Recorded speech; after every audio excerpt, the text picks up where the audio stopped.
Ugly and sad is how MPs describe a 3-hour debate that's led to them receiving the harshest punishment in Parliament's history. The House yesterday voted to suspend 3 MPs for 21 days and 7 days for actions during last year's Treaty Principles Bill debate. Co-leader Rawiri Waititi brandished a noose, and New Zealand First Leader Winston Peters apologised after making remarks about Waititi's moko. The one that's shouting down there with the scribbles on his face. Waititi later said this is even sadder coming from someone with whakapapa. I feel sorry for him that his internalised racism and internalised colonisation can take him to that type of rhetoric.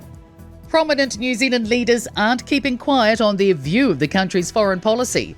Former Prime Minister Helen Clark and former Governor of the Reserve Bank, Don Brash, are among figures cautioning the Prime Minister and the government against taking a stance against China as part of an alignment with the US. They've published an open letter this morning.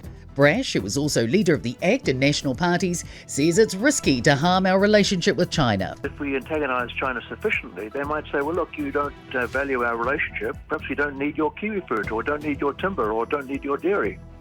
The government is looking at rolling out its first new ferry closer to the start of 2029 and the second near the end. A briefing to ship brokers by Treasury shows the proposed timeframe of the rollout of 2 new ferries to replace the Inter-Islanders' ageing fleet. The first ship is proposed to be delivered in February 2029 and the second in October. Fears mislabeling of vape e-liquids could be hampering smoke-free efforts.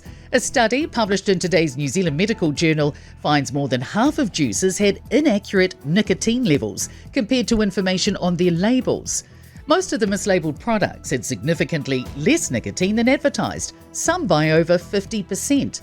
Author Janet Hook says it could be leading to people vaping more often to satisfy nicotine cravings.